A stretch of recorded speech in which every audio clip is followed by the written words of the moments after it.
You're listening to the Kings of the Ring Podcast Network.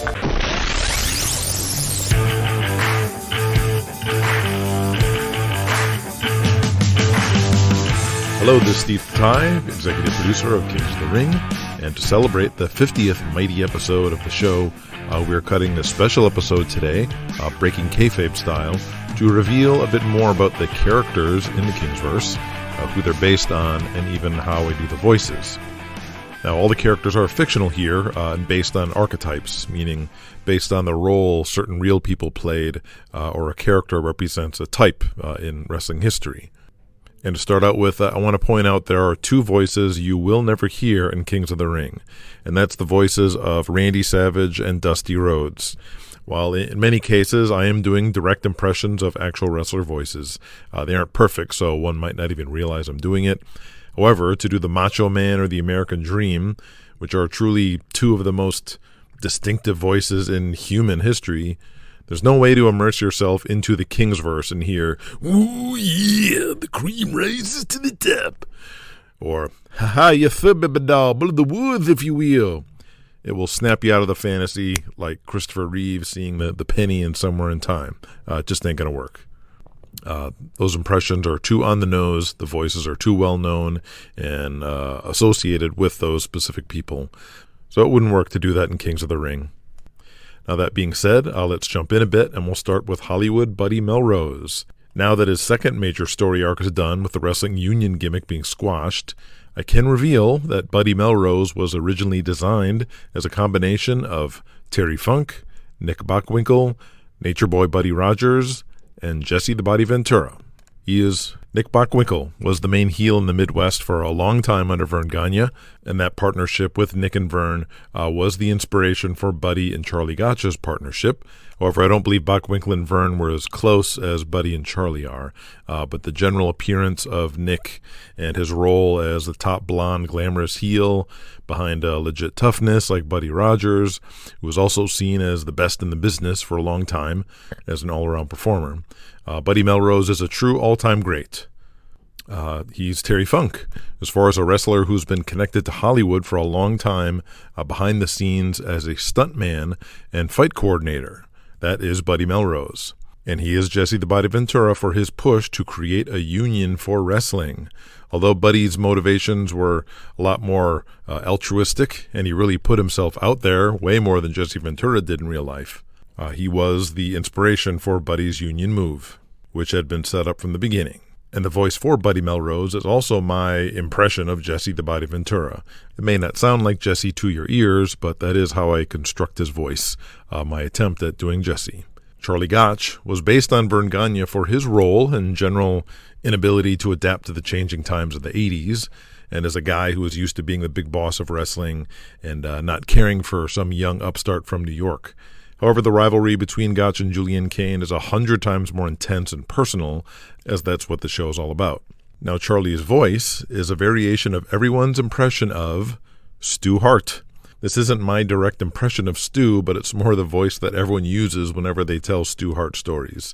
It's not really a character influence, it's just the voice. Nellie Gotch is based on Greg Gagne in role only, as son of the Midwest promoter. The personality is generally original and not based on anyone specific, though I'd say his wrestling knowledge is comparable, and the idea that he's second generation but lacks the physical attributes and charismatic star power to be a big star on his own. Thor Hansen. Now, this big blonde Marvel superhero who takes over the wrestling world through New York is based on, drumroll, I'll give you 3 guesses. It's Hulk Hogan. Did you guess it? Did you figure it out? Of course you did. It was never really a secret. However, their personalities are not the same.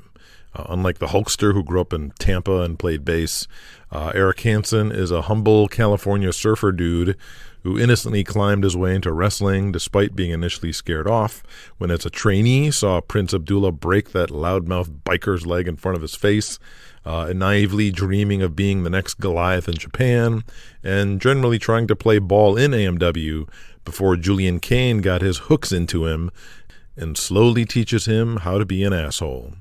And Thor also gets much better acting gigs than Hulk Hogan ever got, mainly because, unlike Hulk Hogan, Thor had the full support and assistance of his bosses, Julian Kane and Nigel Davies, in his movie endeavors, as it's a virtual partnership, as Julian Kane's strategy is to actively help guys get movie and TV appearances, which they get a cut of, and he figures will translate into becoming bigger wrestling stars, which helps the EWF. However, like Vince, Julian can get quite offended if guys succeed a little too much without his help. But as you see, there are financial contractual reasons for that, as EWF gets a cut. As for Thor's voice, it's not a Hulk Hogan imitation at all. It is, however, my impression of the heel penguin in Surf's Up, voiced by Dietrich Bader. And I can't believe I'm revealing that, as it does sound kind of goofy. But while the voice has sort of changed a bit over time, that was the original idea. Killian Cavanaugh. The premise of Killian Cavanaugh is simple. What if Conor McGregor was born 30 years earlier? And the answer to that is he'd be a pro wrestler, of course. Everything about Killian is built on the idea of what Conor would do. Conor is the guy who knows how to play the game to maximize his value to the promoter and looks out for himself career-wise at all times, has great charisma, great talker, and a great heel. The softer side of Killian and his friendships with other wrestlers is more original, as I don't know a lot about Conor outside the ring, other than he's constantly assaulting strangers and getting into fights and getting accused of all sorts of stuff. But the career line is there. And Killian's voice is my impression of Conor McGregor as well. Corporal Punishment.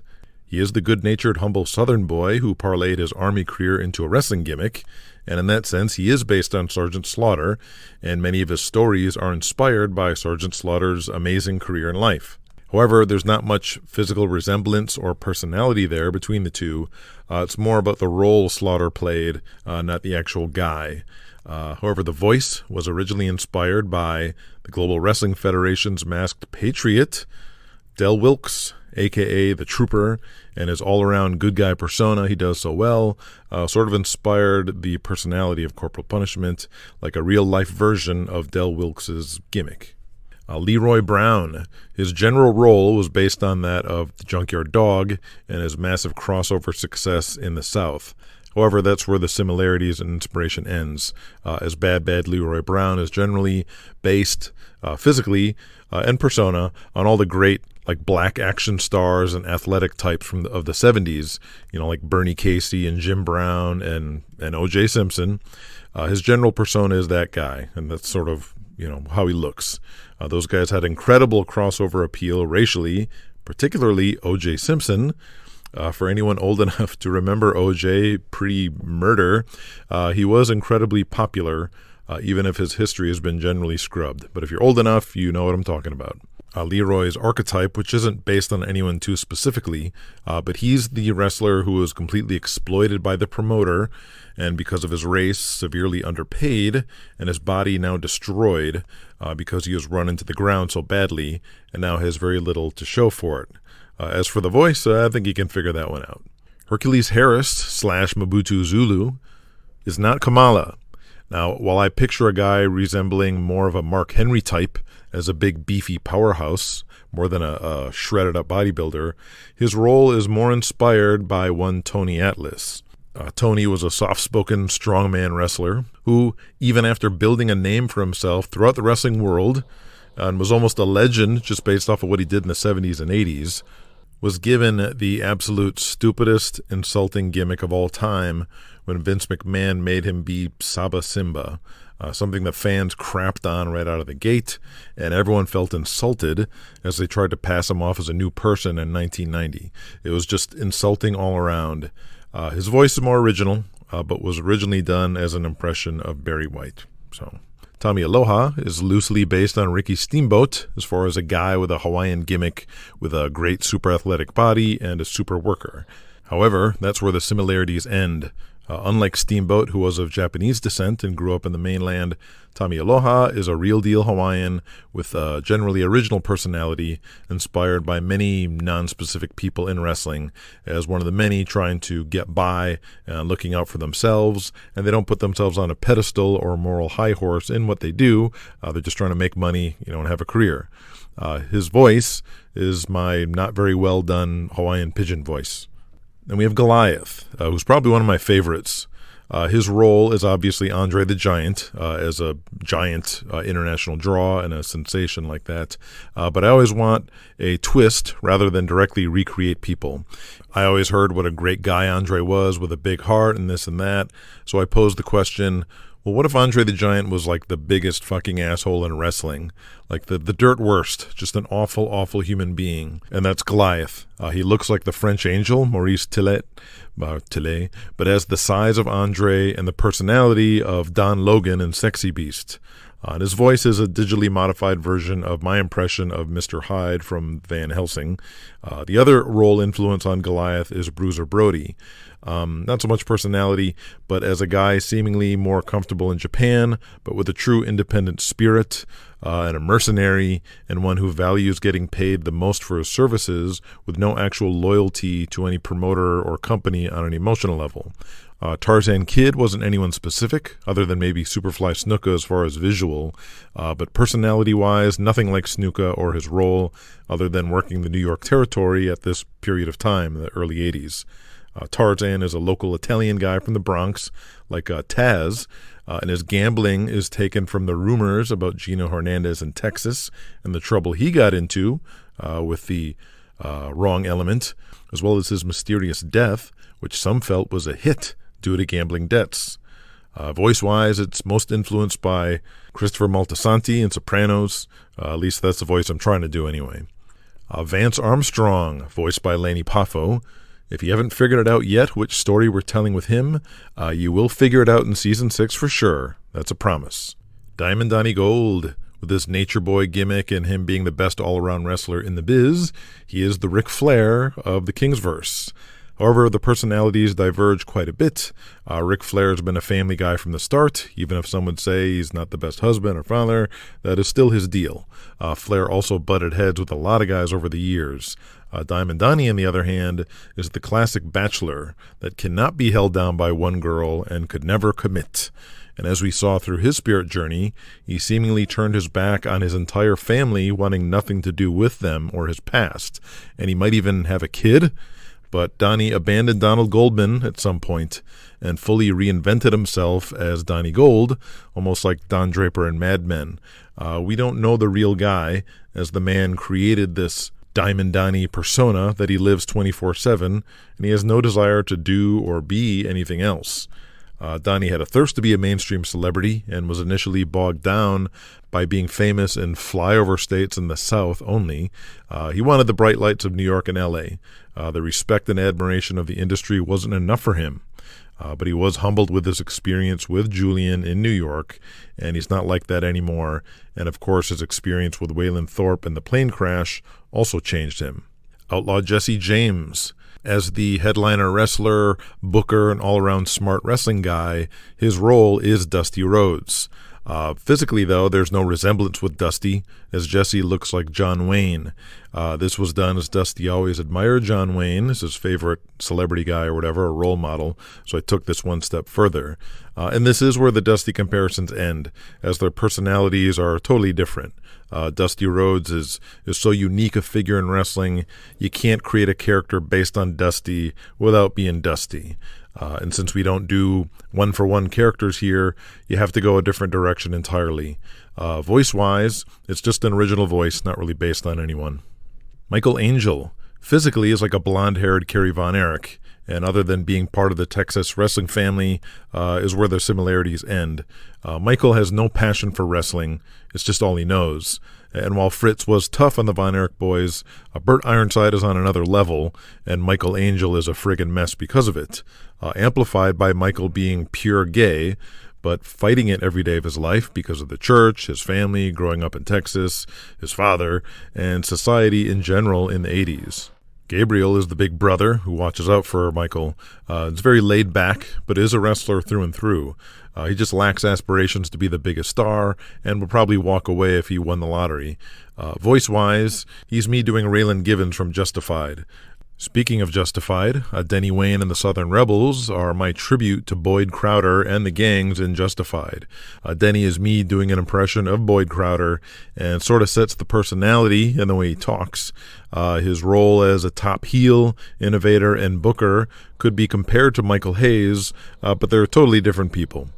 Miss Kitty is meant to embody and represent all the classic valets of the 80s. Baby Doll, Precious, Sunshine, Dark Journey, Missy Hyatt, Miss Sylvia, all of them.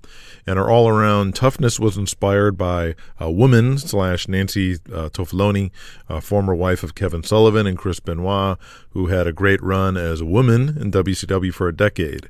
But the stories with her was she was not one to be fucked with, and she kept a razor in her shoe.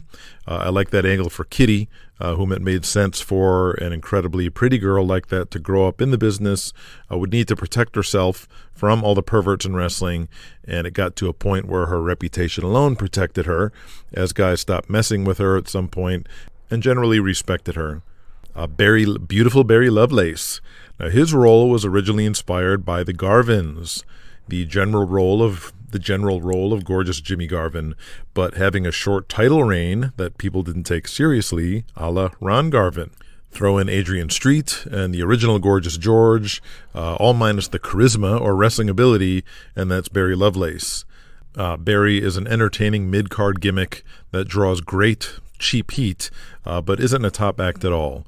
Miss Kitty is probably a draw on her own, and Barry's part of the package, and promoters all know that, as they all want to win favor with her, thinking they can get into her pants if they book him too. As for how he got her, with her upbringing in the business, with Brutal Bob as her dad, she is not into conventional guys. Plus, Barry used to be a lot better looking back in high school when he got her, and he did the right thing at the right time, and she's loyal. But that's how Barry got his mental hooks into her. But there's just something about Donnie Gold with her. Daniel Hawkins. Now, his role as patriarch of an established mid-Atlantic wrestling family is based on the Crockett's. Now, the famous legend Davy Crockett took on a wife named Rebecca Hawkins. So that's where the name comes from. However, this is role only. The personalities of all involved have nothing to do with the Crockett wrestling family.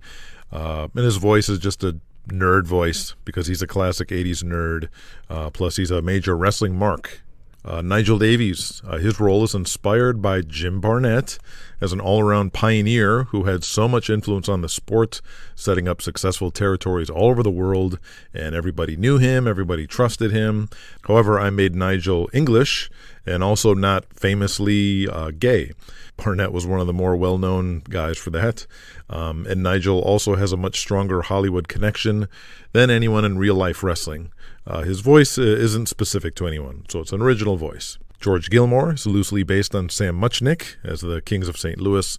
Personality-wise, they're different, as I don't know a lot about Sam other than his age and stature in the biz as the King of St. Louis for the longest, and who faded into retirement into the 80s.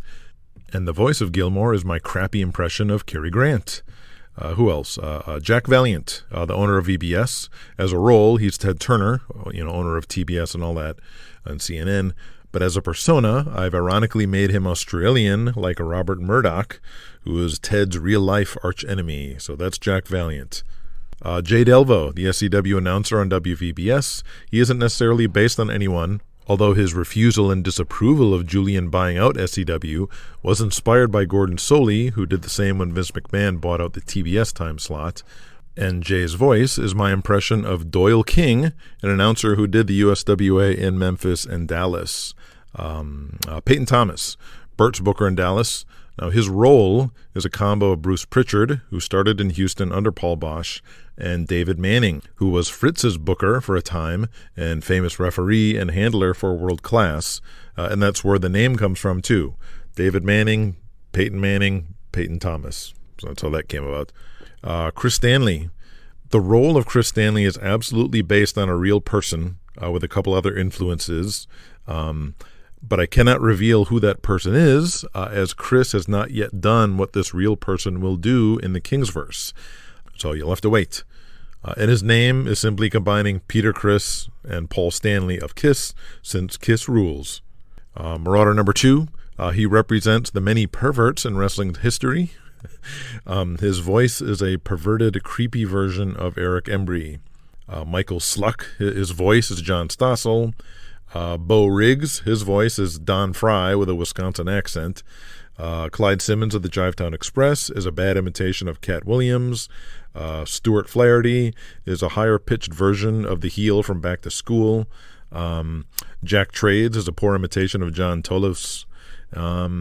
Pretty Boy Willie Dean is sort of a Cajun-influenced Negan from Walking Dead. And finally, Julian Kane. His role in this world as the second-gen son of New York promoter who changes the business by wiping out the Alliance to create a true national wrestling company is, of course, based on Vince McMahon. However, I take great pains to make them different people. I consider Vince more of a buffoon who is never really in touch with pop culture, and he has a lot of weird, quirky values and personality traits. He's more of an alpha male bully type, where Julian is more evil and diabolical than Vince, and his personality is a lot more streamlined. Julian's driven by a lifetime of bitterness and personal hatred of his father and the other heads of the Alliance, which doesn't apply to Vince. Julian is very much in tune with pop culture and trends. Julian isn't a physical being. He is more cerebral and a manipulator. He's not wrestling the boys. He's not juicing up and wearing big shoulder pads or in any way trying to intimidate anyone through physicality or traditional alpha male stuff. Julian is more like Dr. Doom, a manipulator and an intellectual who wants to defeat people mentally. He puts no value in physical dominance, and that's likely because he was physically terrorized and bullied by that big gorilla Sal Spinelli most of his young life. And Julian's voice isn't based on anyone. It's original voice. But there you have it. It's a little peek and reveal into how these characters work and how the voices are done. Hopefully it didn't spoil or ruin anything, your experience, hearing the goofy ways some of these voices are done. But we will see you for the upcoming season premiere. This is Steve Te Tai, signing off.